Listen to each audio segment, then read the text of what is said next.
After years of service in the Marine Corps, a black man returns to his hometown only to find it transformed.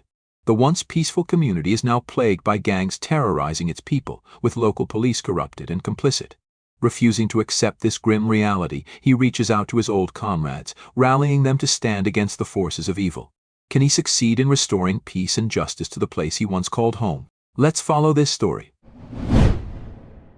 The sky was painted in soft oranges and purples as the sun dipped below the horizon, bathing the small town of Rockford in a hazy twilight. Malik Carter tightened his grip on the steering wheel of his aging truck, the hum of the engine the only sound accompanying him on the lonely road. The once familiar streets stretched ahead, lined with modest houses, their lawns dotted with toys, mailboxes, and the occasional flower bed. This was home, or at least it used to be. After 6 grueling years in the Marine Corps, Malak was finally back. The uniform folded neatly on the passenger seat beside him bore silent testimony to the life he'd led overseas, a life of discipline, sacrifice, and unrelenting danger. But now, as he turned onto the street where he grew up, all he wanted was peace. His chest tightened as he approached his family home. The white siding, the wraparound porch where he and his sister Brianna used to sit on summer nights, it was all still there, just as he'd left it. But as his truck rounded the corner, Malak's anticipation turned to dread. His eyes locked onto the house, and the breath caught in his throat. The pristine white siding was marred with crude graffiti, hateful slurs, swastikas, and vile symbols spray-painted in jagged black and red strokes. The porch was scorched, blackened wood curling at the edges, as if someone had tried to burn it down. The welcome mat, once a cheerful greeting to visitors, was a pile of charred fabric. Broken beer bottles littered the lawn, glinting in the dim light like jagged shards of anger. Malak slammed on the brakes, the truck skidding slightly on the gravel road. He sat there for a moment, his pulse pounding in his ears. The shock gave way to a simmering anger, a deep, slow burn that he hadn't felt in years. "Welcome home," he muttered under his breath, his voice tight. He threw open the door and stepped out, his boots crunching against the gravel. As he moved closer, he took in the full extent of the damage. The graffiti wasn't just hateful, it was personal. The words felt like they were shouting at him, daring him to do something about it. Laughter echoed from nearby, sharp and mocking, cutting through the still evening air like a knife. Malik's head snapped toward the sound, his sharp eyes zeroing in on a group of men loitering by his fence. 6 of them, their shaved heads glinting in the fading light. Tattoos of swastikas and other hateful symbols marked their arms and necks, their presence a walking billboard of intimidation. One of them, a burly man with a thick scar running down his cheek, noticed Malik staring and raised a beer can in mock salute. "Well, well," the man drawled, his voice dripping with disdain. "Look who's back. Thought the army or whatever would have kept you busy. Guess not. Guess not." Another man laughed, kicking a crumpled soda can toward the house. "Figured you'd appreciate the warm welcome," he sneered, his grin full of malice.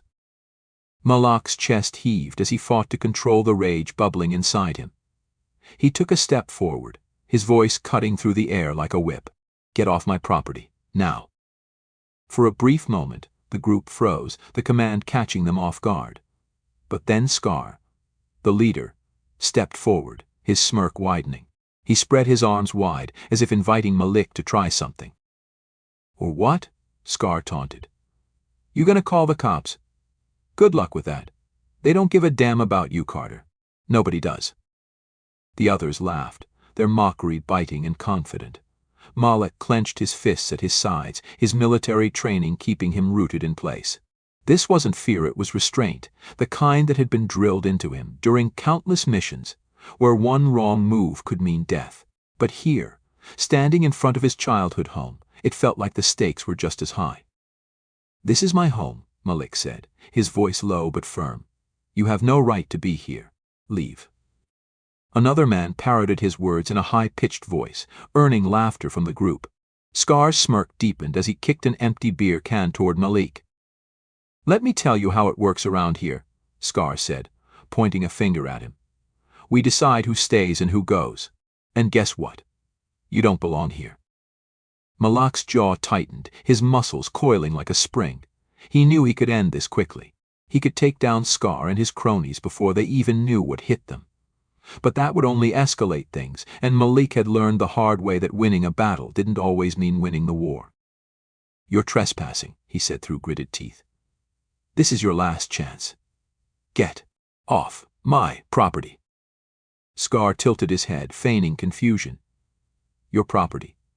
He turned to his crew with a mock expression of shock. "Did you guys know this was his property?" "Sure doesn't look like it." One of the men called out, "Looks more like ours now," gesturing to the graffiti on the house. Scar chuckled, taking a step closer to Malik. His tone turned venomous. "This town doesn't want you, Carter, and we'll make sure you get the message." With that, Scar turned and motioned for his crew to follow. As they sauntered away, one of them picked up a bottle and hurled it at the porch. It shattered against the wood, scattering glass across the steps. They laughed as they disappeared down the street, their voices echoing long after they were gone. Malik stood there, his fists clenched so tightly his knuckles turned white. His heart pounded in his chest, anger and frustration coursing through his veins. He forced himself to take a deep breath, but the sight of his vandalized home twisted the knife in his chest. This wasn't just an attack on his property, it was an attack on him, on everything he stood for. He walked up the steps, carefully stepping over the shards of broken glass. His hand hovered over the door handle, but he didn't go inside. He couldn't. Not yet. The fight wasn't over, not by a long shot. Malik turned and looked out at the street, the laughter of Scar and his crew still ringing in his ears. The anger simmered just below the surface, but it wasn't the kind that clouded judgment. It was the kind that forged resolve. "This isn't over," he said to no one in particular. His voice was steady, his gaze unyielding. Because Malik Carter didn't back down. Not from a fight. Not from anyone. And certainly not from a group of cowards who thought they could scare him out of his own home. The next morning, sunlight streamed through the broken windows of Malik's home, illuminating the damage in stark clarity. He stood in the kitchen, a steaming cup of coffee in his hand, his gaze fixed on the graffiti outside. His face was a mask of calm, but beneath it, the storm of the previous night raged on. He'd spent the night cleaning up what he could, scrubbing at the hateful words until his hands were raw, but some marks ran deeper than paint on siding. The laughter of Scar and his crew echoed in his mind, mocking him, daring him to act. Malik set his mug down with a little more force than he intended, the sharp clink breaking the silence. A knock at the door pulled him from his thoughts. He turned, instinctively scanning for danger as he approached the door. Opening it, he found his sister, Brianna Carter, standing on the porch. Her arms were crossed, and her expression was a mixture of concern and quiet determination.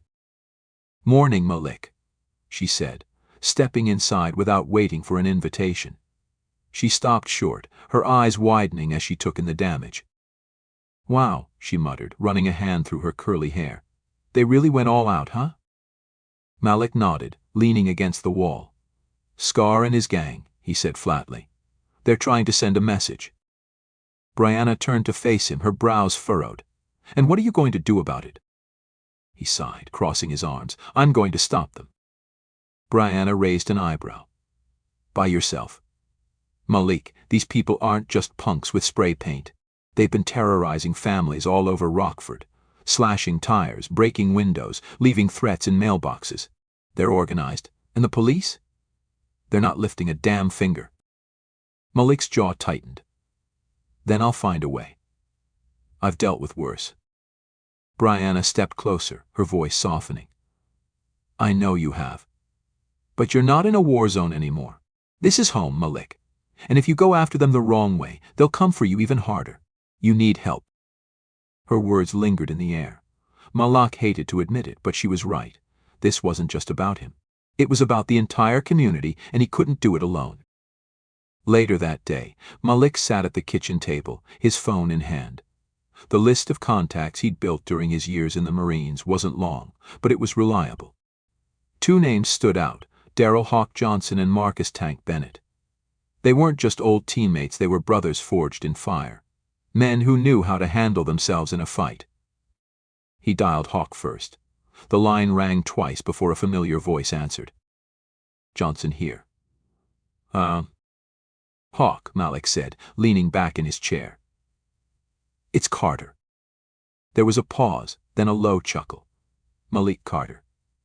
Haven't heard from you in a minute. What's going on? Malik didn't waste time. I've got a situation here in Rockford. A gang's been targeting black families, trying to push them out of town. Last night, they hit my house. The humor vanished from Hawk's tone. You all right? I'm fine. But this isn't just about me. These guys are organized, Hawk. They've got connections, funding, and the cops here are useless. I need backup. Another pause. Then, you know I've got your back. What's the plan? I'll explain everything when you get here. Just bring your gear. Hawk didn't hesitate. I'm on my way. Malik hung up and immediately dialed Tank. The phone rang longer this time, and Malik was about to give up when a deep, gravelly voice answered. Bennett. It's Malik. Tank grunted, his tone cautious. What's up? I've got a fight brewing here in Rockford. A gang's been terrorizing the neighborhood. They're organized, dangerous, and they've got people in their pocket. I need your help. Tank was silent for a moment, then he sighed. You're serious? Dead serious. Tank let out a low chuckle. You always did know how to find trouble, Carter. All right. I'll be there. Thanks, Tank. I'll text you the address. By evening, the house felt less like a vandalized mess and more like a war room. Malik had cleared the kitchen table, spreading out a map of Rockford and surrounding areas. A knock at the door signaled the arrival of Hawk and Tank. Malik opened the door to find Hawk standing there, his lean frame carrying a duffel bag slung over one shoulder. His sharp eyes scanned the house, taking in the damage. Damn, Hawk muttered, stepping inside. They did a number on this place. Behind him, Tank appeared, his massive frame filling the doorway. He carried a case that Malik knew held more than just clothes. Carter, Tank said with a nod, his gaze landing on the map. What are we looking at? Malik gestured for them to join him at the table. A gang called Iron Skulls. Their leader's a guy named Rick Scar Jenkins. They've been hitting black families for months, vandalism, threats, even arson. They're trying to drive us out. Hawk frowned, his fingers tapping on the table. And the cops? Corrupt or indifferent, Malik said. Brianna's been keeping me updated. This gang's not just local, they're tied to something bigger. Funding, weapons, maybe even political connections. Tank raised an eyebrow. So what's the plan? Malik pointed to a spot on the map. We start here. An abandoned warehouse on the east side. Brianna says it's one of their main hangouts. We go in, gather intel, and figure out how deep this runs. Hawk nodded, a faint smirk on his lips. Just like old times. Tank chuckled, cracking his knuckles. Let's show these punks what they're messing with. Malik's gaze hardened as he looked at his team. This isn't just about taking out a gang. It's about protecting this town, these people. We do this smart. No unnecessary risks. The three men exchanged a glance, a silent understanding passing between them. They'd been in worse situations, but this time it was personal. Gear up, Malik said, his voice steady. We move tonight. As they prepared for the mission, the sun dipped below the horizon, casting the town in shadows. Malik strapped on his gear, his mind sharp and focused. This wasn't just about reclaiming his home, it was about sending a message to Scar, his crew, and anyone who thought they could spread hate without consequence. The abandoned warehouse loomed in the distance, its weathered exterior silhouetted against the pale glow of the moon. Malik, Hawk, and Tank crouched low in the shadows of a dilapidated fence on the east side of the property. The air was heavy with tension, the faint hum of crickets the only sound breaking the stillness. Hawk adjusted the straps of his gear, his sharp eyes scanning the perimeter. A pair of dim floodlights illuminated the front of the warehouse, their beams cutting through the dark and revealing two guards pacing near the entrance. Two at the front, Hawk whispered, his voice barely audible. I count one more on the roof. No signs of motion sensors or cameras, but they're not completely careless. Tank nodded, gripping the crowbar slung across his back. Doesn't mean there won't be surprises inside. These guys might not be military, but they're organized enough to keep us on our toes. Malik, positioned closest to the gate, studied the guards' movements. Their patterns were lazy quick passes near the door, then long loops out to the parking lot. Amateurish. But he knew better than to underestimate anyone. Even a cornered dog could bite. "Stick to the plan," Malik said, his tone calm but firm. "Hawk, you get eyes on the roof, and make sure we're not walking into a trap. Tank, you're with me. We'll handle the two at the door quietly. Once we're inside, we recon and gather intel. No unnecessary noise." "Copy that," Hawk replied, already moving toward the tree line for a better angle. Tank gave a low chuckle, his massive frame seeming to melt into the shadows despite his size. "Quiet's not usually my style, but I'll make an exception." Malik shot him a brief smirk. "Save the loud stuff for later." Hawk moved like a ghost through the underbrush, his compact drone tucked under one arm. Finding cover behind a rusted shipping container, he launched the device, the faint hum of its rotors barely audible. Through his tablet, the live feed painted a clear picture of the roof and surrounding area. "One on the roof, east side," Hawk murmured into his comm. "Armored but not paying attention. Looks like he's on a smoke break. Nothing else up top. You're good to move." "Copy that," Malik whispered back. "Keep overwatch."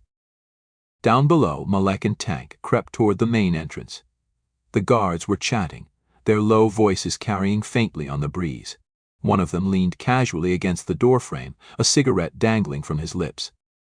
Tank shot Malik a glance, raising an eyebrow. Malik nodded, signaling for him to take the guard on the left while he handled the one on the right. With practiced precision, they moved as one. Malik reached his target first, his movements silent and efficient. He looped his arm around the man's neck, cutting off his air and dragging him into the shadows. The guard struggled for a moment before going limp, and Malik lowered him gently to the ground. A soft grunt from Tank signaled the second guard's fate.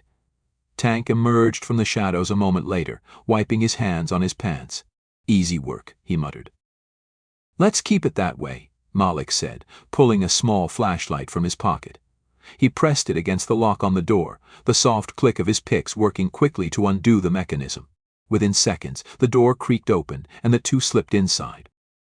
The interior of the warehouse was dimly lit, the faint glow of overhead bulbs casting long, eerie shadows across rows of crates and pallets. The air was thick with the scent of oil, dust, and stale tobacco.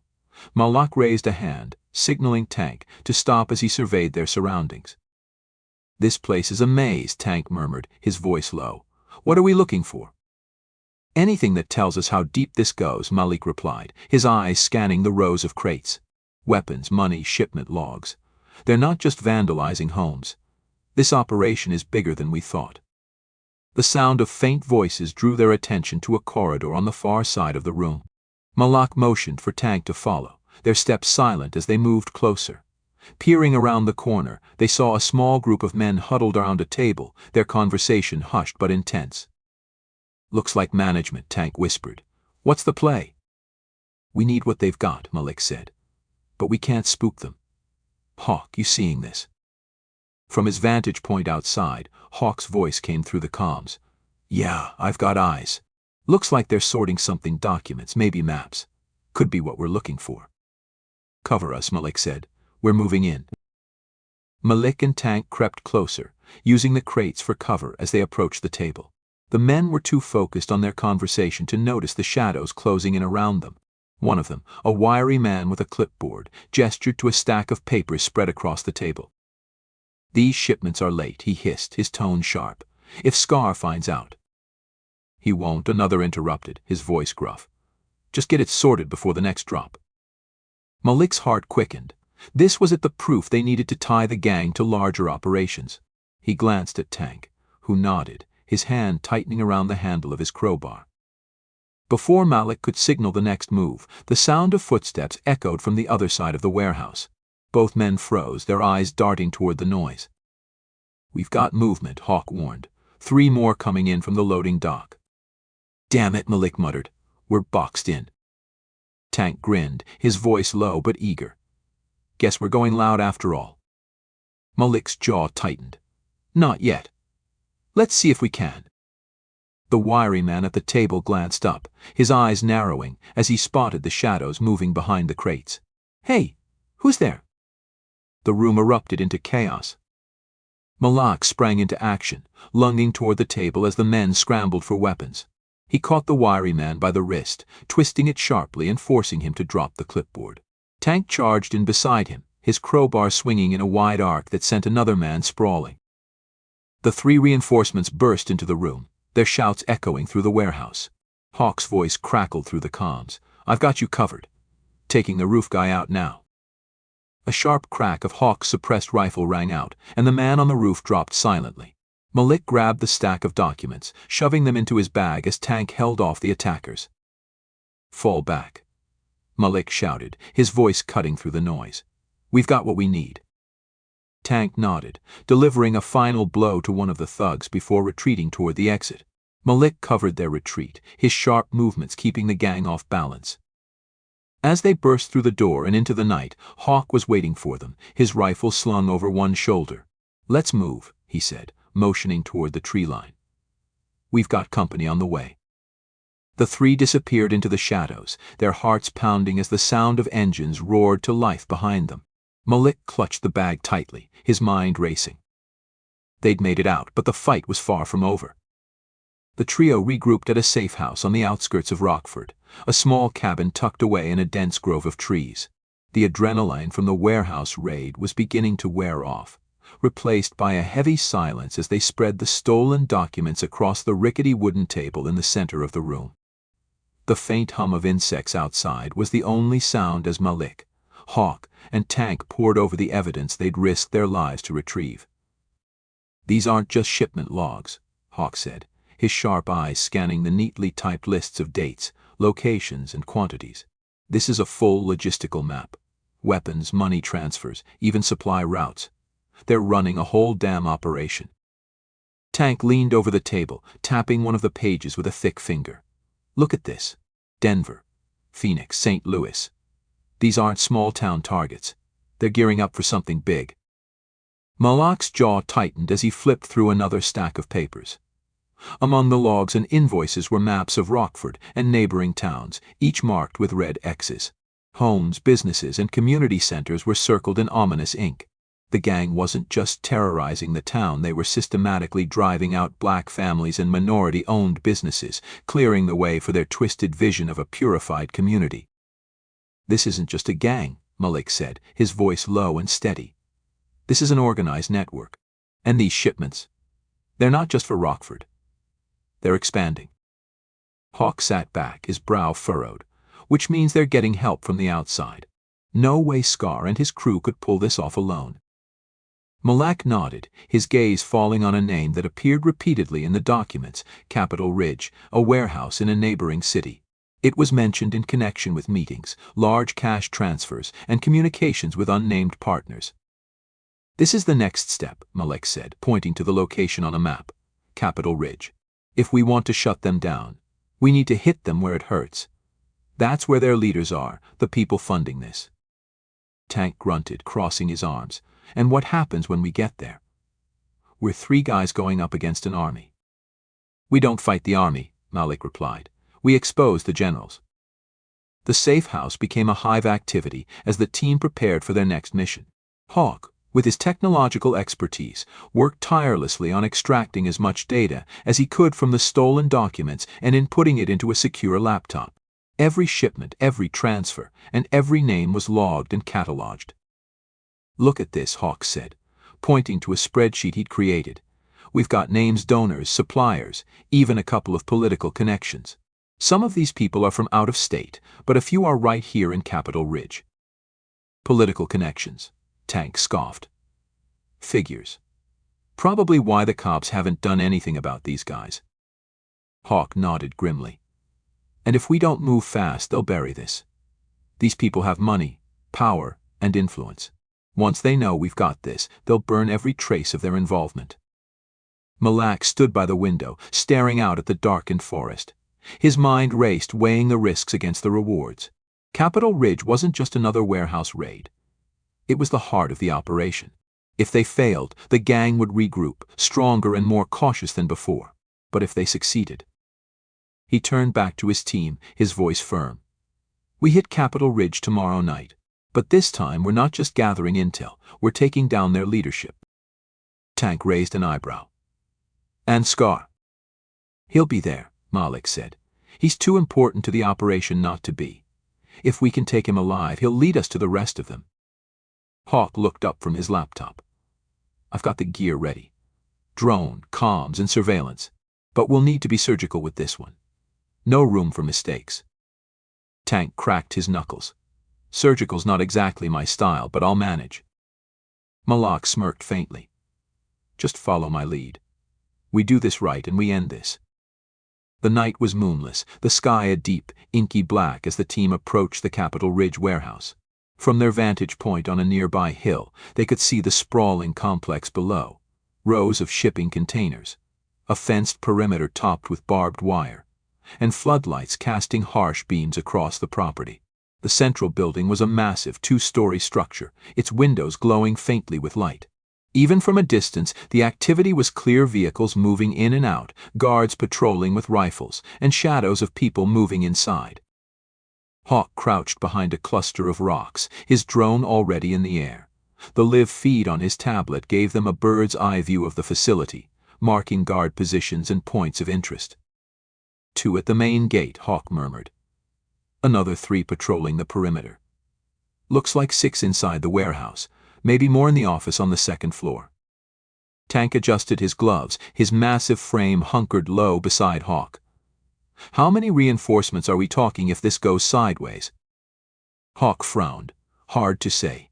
There's a lot of activity here. If we trip an alarm, we could be dealing with a small army. Malik, lying prone with a pair of binoculars, studied the scene intently. Then we don't trip an alarm. Hawk, you keep overwatch and run interference if they catch on to us. Tank, you're with me.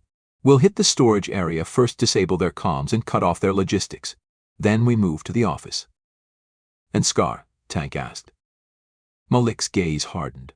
Leave him to me. The team moved like shadows, slipping through the darkness toward the fence. Hawk worked quickly, cutting through the chain link with a pair of bolt cutters. The faint clink of metal falling away was barely audible over the distant hum of engines. Inside the perimeter, Malik and Tank crept toward the storage area, while Hawk took up position near the loading dock, his drone circling high above. 2 guards by the storage door, Hawk whispered over the comms. They're distracted. Now's your chance. Malik and Tank moved swiftly, their steps silent. Malik reached the first guard, wrapping an arm around his neck and pulling him into the shadows. Tank followed suit, delivering a quick, precise blow that left the second guard unconscious. With the path clear, they slipped inside the storage building. Stacks of crates lined the walls, labeled with codes that matched the shipment logs from Rockford. Weapons, ammunition, and cash filled the shelves, a veritable war chest for the gang's operations. Tank let out a low whistle. This is enough firepower to start a war. We're not letting it leave this building, Malik said. Find their comm system and disable it. I'll secure the evidence. As Tank worked on dismantling the communications hub, Malik began rifling through a nearby desk. Among the scattered papers, he found a folder marked confidential. Inside were photos, bank statements, and a list of names. Many of them were local officials, but a few were high-profile figures from neighboring states. This is it, Malik said, his voice tight. This is what ties them to the bigger picture. Before Tank could respond, Hawk's voice cut through the comms, urgent and sharp. You've got company. 4 hostiles heading your way from the west side. Malik's grip tightened on the folder. How much time? Not enough. Get out of there now. Malik and Tank barely had time to move before the door burst open, 4 armed men sweeping the room with flashlights. Malik dove behind a crate, clutching the evidence close as Tank grabbed a nearby crowbar, ready for a fight. The air was thick with tension, the men's footsteps echoing off the concrete floor. Malik's mind raced. They couldn't afford to get pinned down here, not with the evidence they'd just uncovered. We're not alone in here, one of the guards muttered, his flashlight beam sweeping dangerously close to Malik's hiding spot. Tank caught Malik's eye, giving a small nod. It was a signal they both understood. Now, Malik hissed. Tank exploded from his cover, the crowbar swinging in a wide arc and connecting with the nearest guard. Malik moved in tandem, using the distraction to disarm another. The room erupted into chaos, the clang of metal and shouts filling the air. "We need to move," Malik shouted, shoving the folder into his bag as Tank incapacitated the last guard. Together, they sprinted toward the exit, Hawk's voice guiding them through the chaos. "East side clear path. Go now." As they burst into the night, the sound of alarms blaring behind them, Malik knew the stakes had just been raised. Capitol Ridge wasn't just a warehouse, it was the beating heart of a monster. And they'd just struck their first blow. The safe house was alive with urgency as Malik, Hawk, and Tank returned from the Capitol Ridge warehouse. Their faces were etched with exhaustion, but their adrenaline kept them moving. The evidence they'd collected was the most critical piece of the puzzle, a direct link between the gang and the shadowy network funding their reign of terror. Malik dropped his bag onto the table, pulling out the folder of documents. He spread them across the surface, his sharp eyes scanning each page.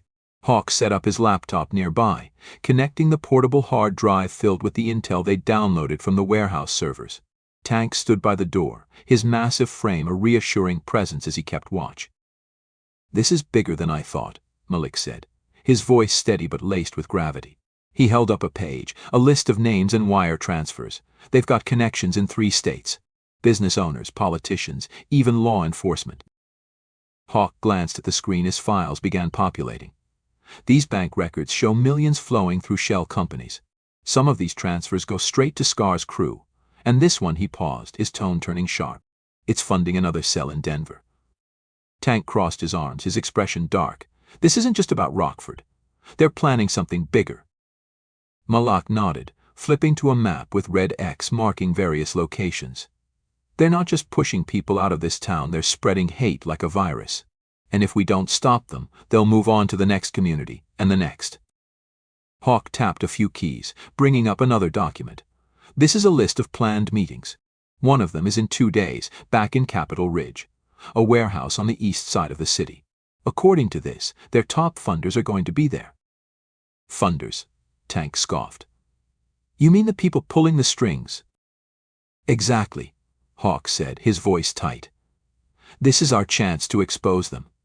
Get hard evidence on who's behind this whole operation. Malik leaned on the table, his gaze moving between the documents and his team. We've got everything we need to dismantle this, but we need to do it right. If we don't hit them with enough proof, they'll bury this faster than we can react. Tank grunted, cracking his knuckles. So, what's the play? Malik laid out the next steps, his voice calm but commanding. We split up.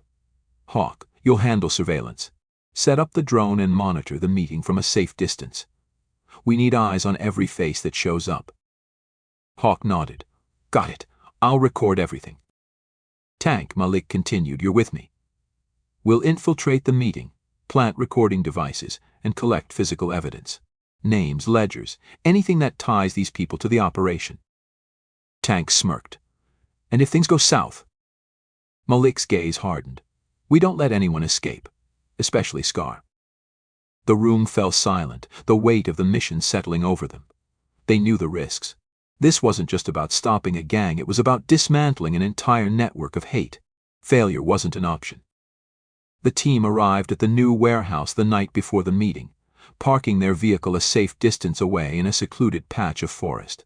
Hawk set up his equipment, the faint hum of the drone breaking the stillness as it took to the air. Through his tablet, the facility came into view. This place is crawling with security, Hawk murmured, his voice tense. I count at least 8 outside, and that's just what I can see. Malik and Tank crouched nearby, studying the live feed. The warehouse was larger than the last, its perimeter surrounded by high fencing and floodlights. Black SUVs were parked out front, and armed guards patrolled in pairs. Looks like they're expecting trouble, Tank said, adjusting his gear. You think Scar's in there? He'll be here, Malik replied. This meeting's too important for him to miss, and if he's not already inside, he'll show up soon. As they watched, another vehicle pulled up. A tall man stepped out, his face illuminated briefly by the headlights. Malik's jaw tightened. There he is, he muttered. Scar. Scar strode toward the warehouse with his usual swagger, his scarred cheek catching the light. Behind him, a man in a sharp suit followed, holding a briefcase. Malak's gut told him this was one of the funders, a key piece of the puzzle. Hawk's voice cut through the comms. They're starting to gather. If we're going to move, it has to be now. Under the cover of darkness, Malak and Tank approached the warehouse. Hawk guided them through the comms, his drone feeding live updates on guard positions. 2 by the loading dock, Hawk said. They're distracted. You can slip past if you're quick. Malik and Tank moved like shadows, staying low and silent. They reached the side entrance, where Malik picked the lock with practiced precision. The door creaked open, and they slipped inside. The interior of the warehouse was a stark contrast to its rugged exterior. The central room was set up like a conference hall, with rows of chairs and a long table at the front. Several men and women, dressed in suits and business attire, were already seated, talking in hushed tones. Malik gestured for Tank to plant recording devices while he moved closer to the table. His eyes scanned the papers and folders scattered across it, blueprints, financial records, and maps. Everything they needed to connect the dots. As Malik pocketed one of the ledgers, a voice boomed from the far end of the room. Who the hell are you? Scar stood in the doorway, flanked by 2 armed guards. His eyes narrowed as he took in Malik's face, a slow smirk spreading across his lips.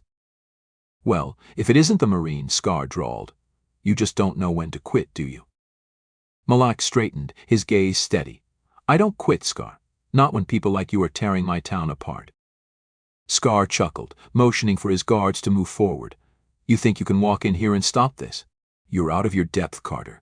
This isn't some back alley gang. This is bigger than you. Tank stepped out from the shadows, his crowbar resting on his shoulder. He's not alone. The room erupted into chaos as the guards opened fire. Malik and Tank dove for cover, returning fire with precision. Hawk's voice crackled through the comms. I've got reinforcements moving in from the east. You need to get out of there now. Malak glanced at the table, where the remaining documents lay scattered. He made a split-second decision, lunging forward to grab them as bullets whizzed past his head. Tank, cover me, he shouted. Tank unleashed a flurry of attacks, his crowbar connecting with brutal efficiency as Malik secured the evidence. Together they fought their way toward the exit, the sound of gunfire and shouts echoing through the warehouse. Outside, Hawk was waiting with the getaway vehicle. Malik and Tank dove in as Hawk gunned the engine, the tires kicking up dirt as they sped away. Behind them, the warehouse faded into the distance, its lights growing dimmer until they disappeared completely. In the safety of the moving vehicle, Malak opened the folder he'd grabbed. His eyes scanned the pages, his expression growing darker with each word. This is it, he said, his voice grim. Names, accounts, plans for expansion. We've got everything we need. Hawk glanced at him through the rearview mirror. Enough to bring them down. More than enough, Malik replied. This ends now. The team drove into the night, their resolve stronger than ever. They had the evidence, the names, and the will to see it through. The safe house was silent save for the hum of Hawk's laptop as he worked to consolidate the evidence. The air inside was heavy with the weight of what they had uncovered. Malak stood by the window, his eyes scanning the darkened forest beyond, his mind racing. Tank sat at the table, meticulously cleaning his gear, his massive hands steady despite the tension hanging over the room. We've got everything, Hawk said, breaking the silence. His voice was calm, but his tone carried the gravity of their situation. Names, wire transfers, meeting schedules, this is enough to put them all away. If we can get this into the right hands. Malak turned from the window, his expression unreadable. And that's the challenge, isn't it? Getting this into the right hands. The wrong ones will bury it, and these people will keep operating like nothing happened. Tank set down his weapon, leaning back in his chair. So who do we trust? The local cops are out, and we've got no guarantee the feds won't be compromised too. Hawk nodded, his fingers tapping on the laptop's keyboard. I've been looking into federal contacts. There's one name that stands out, Special Agent Lisa Navarro. She's based out of Chicago and specializes in organized crime and domestic terrorism. She's clean, by all accounts, and she's taken down groups like this before. Navarro, Malik repeated, considering the name. You're sure she's not connected to any of the people funding this operation? Hawk shrugged. As sure as I can be without digging too deep. But from what I've found, she's built a reputation on going after powerful people, no matter how dangerous it gets. Malik folded his arms, his mind working through the possibilities. If we reach out to her, we're taking a risk. If she's compromised, we lose everything. But if she's legit, this could be our best shot. Tank leaned forward, his voice low but firm. Then let's take the shot. We didn't come this far to play it safe. Hawk sent a secure message to Navarro that night, attaching a heavily encrypted sample of the evidence they'd collected. It was a calculated risk enough to catch her attention, but not enough to compromise the operation if it fell into the wrong hands. Hours passed in tense silence as the team waited for a response. Malak paced the room, his fists clenched at his sides. Tank leaned against the wall, his arms crossed, while Hawk sat motionless at the laptop, his eyes fixed on the screen. Finally, a reply came through. Hawk scanned it quickly, then looked up. She wants to meet. Tomorrow night in Chicago, a public location. She says she's bringing backup, but she's willing to hear us out. Malik nodded. Set it up. We'll go, but we'll keep an escape plan in place. If anything feels off, we're out. The following evening, the team arrived at the agreed-upon location, a crowded diner on the outskirts of Chicago. The neon sign flickered overhead, casting a faint glow on the parking lot as Malik, Hawk, and Tank approached the entrance. Inside, the hum of conversation and clinking dishes created a bubble of normalcy that stood in stark contrast to the tension they carried.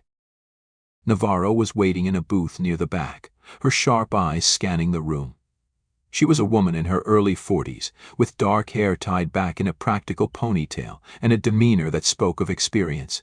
Two agents sat nearby, their presence subtle but unmistakable.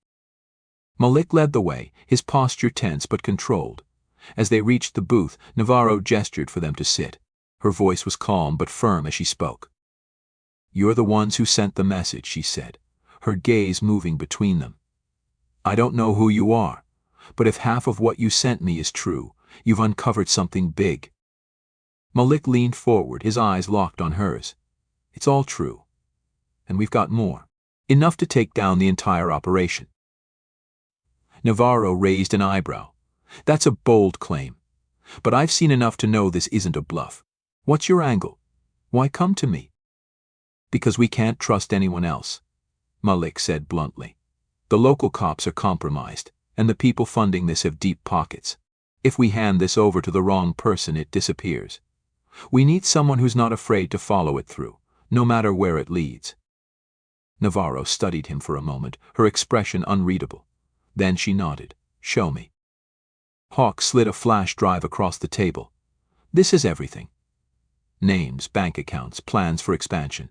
We've already verified most of it, but you'll want to run your own checks." Navarro took the drive, her face set in a serious expression. "If this pans out, we're looking at a massive federal case. But it's going to take time to build, and these people aren't going to sit around waiting to be arrested." "That's why we're here," Malik said. "We don't just want them arrested. We want them dismantled. They're terrorizing families, destroying communities. This doesn't stop until they're all behind bars." Navarro nodded slowly. "Then let's get to work." Over the next 48 hours, Malik and his team worked alongside Navarro to coordinate a series of raids.